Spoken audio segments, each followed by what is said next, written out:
السلام عليكم متابعي قناة جو ديزاين. اليوم رح نتعلم كيفية تصميم شفرات عنفة باستخدام برنامج Solidworks 2020. نفتح بارت جديد.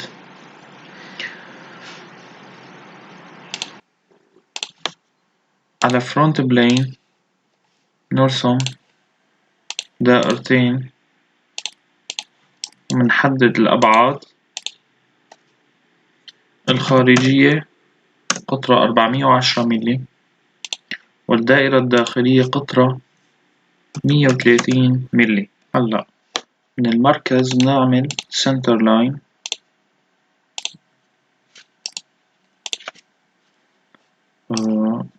نرسم خط بهالشكل.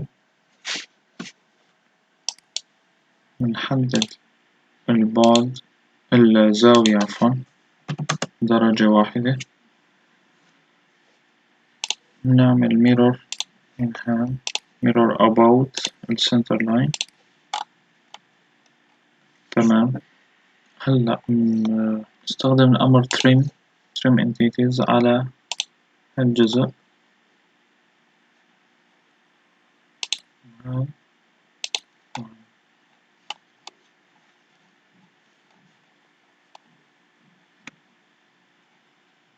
على هالجزء وهالجزء. هلأ نطلع من السكتش. الفرونت بلين ننشئ بلين جديد على بعد 60 مليمتر. اوكي. نبدأ نرسم على السكتش.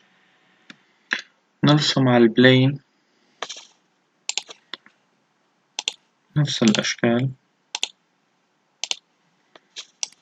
نحدد الأقطار كمان 410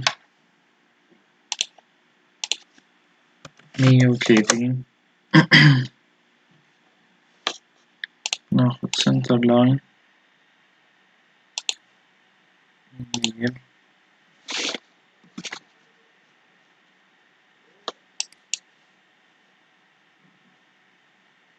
مائل عن السنتر لاين الأولي بمقدار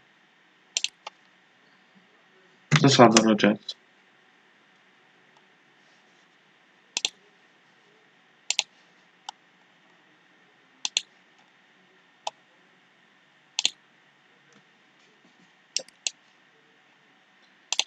ونحدد الزاوية بيناتها كمان درجة واحدة. نعمل mirror.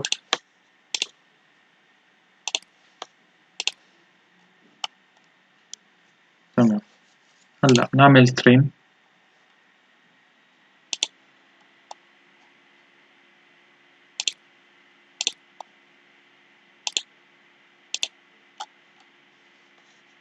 اوكي. هلأ بنروح نعمل بنطلع من السكتش features نعمل loft.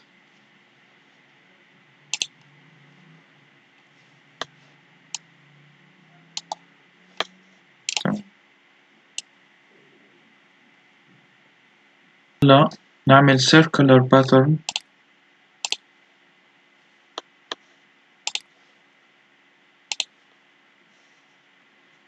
حددنا الاتجاه الدوراني للسيركلر حول هالأسطوانة المركزية. بنحدد من الشجرة بنختار اللوفت العدد 25. اوكي.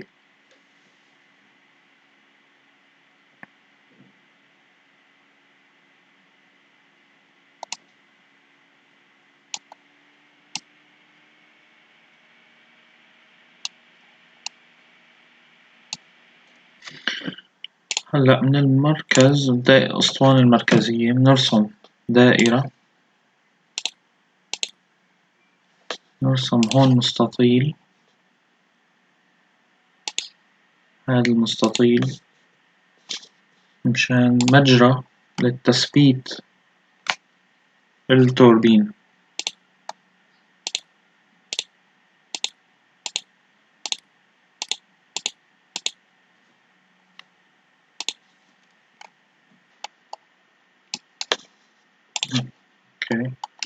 هلأ بنعمل extrude cut لعند نختار up to surface وبنختار هذا السطح.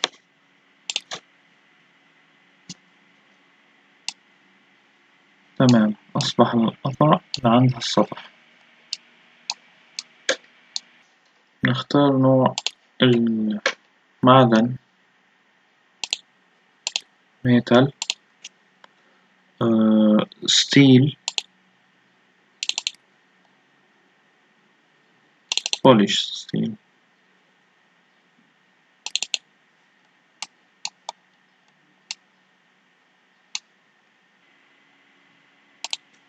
وهيك بيكون خلص تدريب اليوم. شكرا جزيلا لكم على حسن المتابعة.